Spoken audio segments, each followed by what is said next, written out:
Hello, and welcome to Mean Street News. Mean Street News is here to provide accurate news to help citizens affect change in their local government and beyond. Being nice is overrated. It is time to be real. I mean what I say, and I say what I mean. The time to step up and step in is now.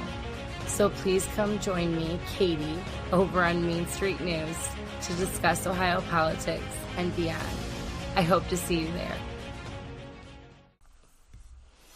Hello, and welcome to Mean Street News. Mean Street News is here to provide accurate news to help citizens affect change in their local government and beyond. Being nice is overrated. It is time to be real. I mean what I say, and I say what I mean. The time to step up and step in is now. So please come join me, Katie, over on Mean Street News to discuss Ohio politics and beyond. I hope to see you there.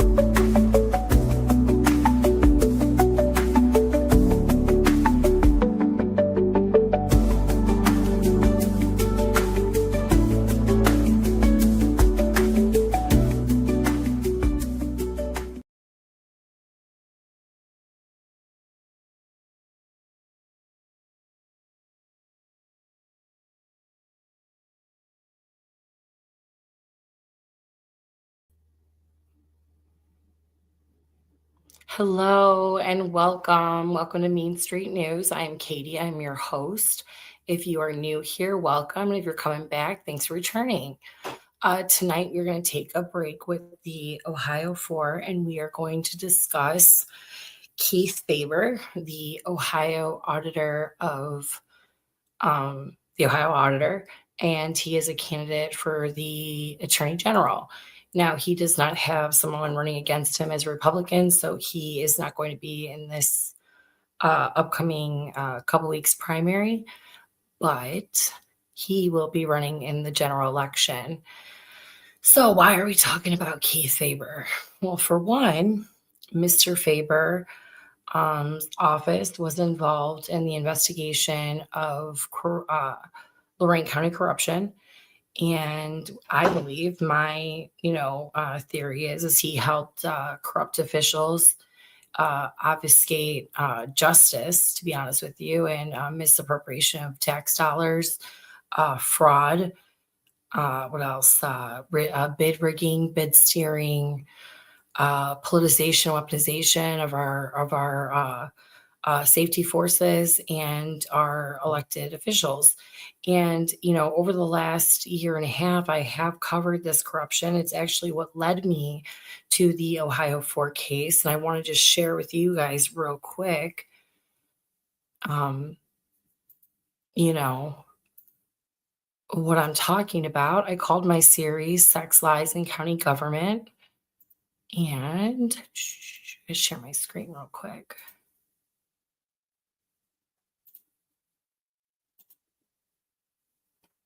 So it was called, here we go, come on, got it.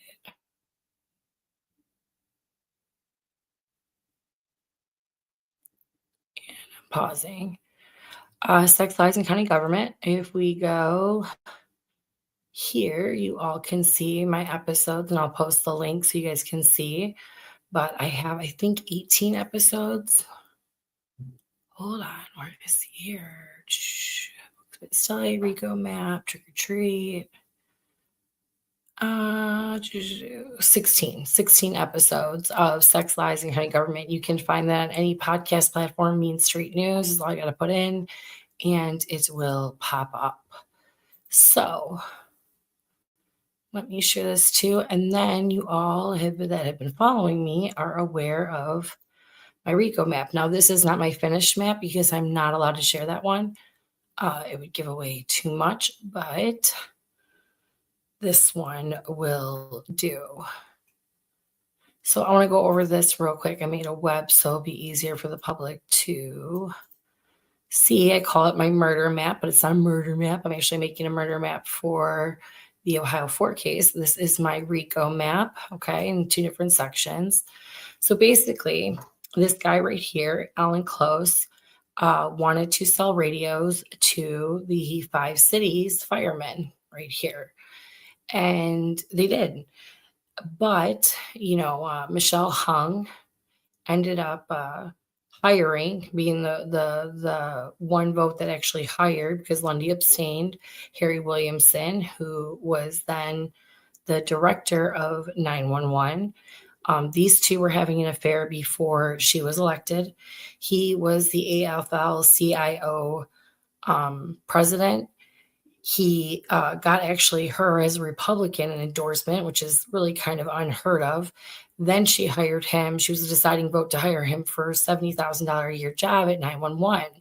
Well, then after they got in, these two decided to link up with Mission Critical Partners and Alan Close, and decided that they would be able to use ARP dollars, which is American Rescue Plan Act dollars, COVID money, to give cash to these fire chiefs and police to purchase radios. Now, these people went ahead and purchased radios before any of this contract nonsense in the county was done.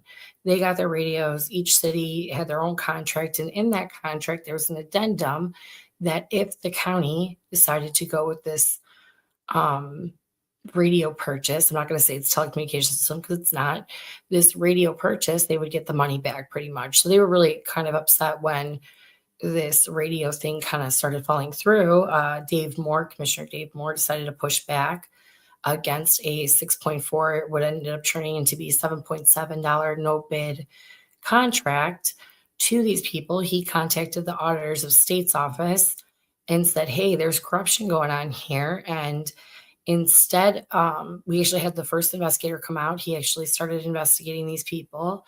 And he came out, questioned Dave, questioned the old administrator, questioned a couple people, and he was shot down, which we're going to talk about later. And we're going to see some of his investigation. But first, before we get to all of this, I'm going to exit out of here.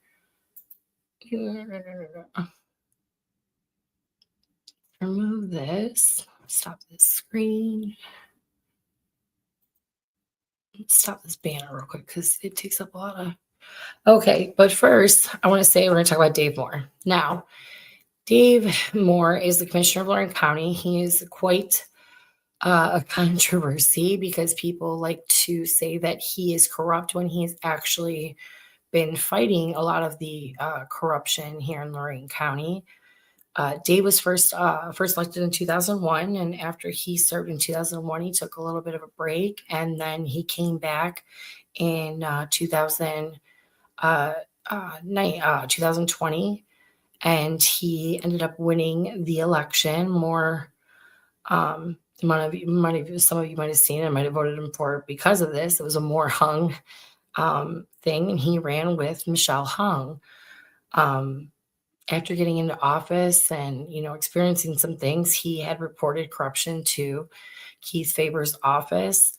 And, whether you like Dave Moore or not, I know there's a lot of stuff going on about the mega site and about, the JFS thing and about this and that. I want to warn the public, just because of this case alone. I know that over the last few years, the public has been propagandized by the newspapers that colluded with the corrupt people to put out a false narrative about this contract, about, support of the safety forces and about Dave Moore himself, and painted people that were actually the corrupt individuals. And I'm going to show you evidence. There's a lot of evidence of it. Actually painted them as somewhat of the good guys just fighting for the right thing.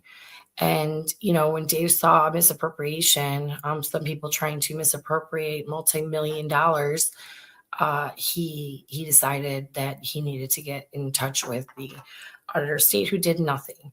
But as much as if you like Dave Moore, you don't like Dave Moore actually just finished a book. It's called Moore at War. War, and I actually started reading it. So I want to read you, just so you guys, before we get into this.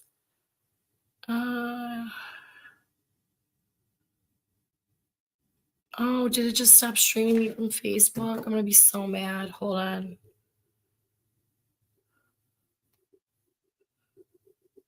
Be so mad if it deleted my live stream. Let's see. Did it delete my live stream? Hold on.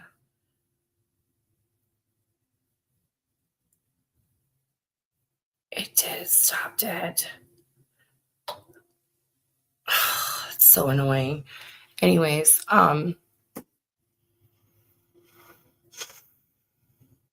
am I gonna do?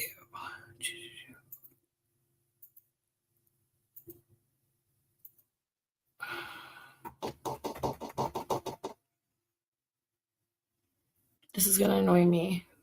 Hold on. I'm just gonna end this stream. We're gonna redo this. I'll be back, people.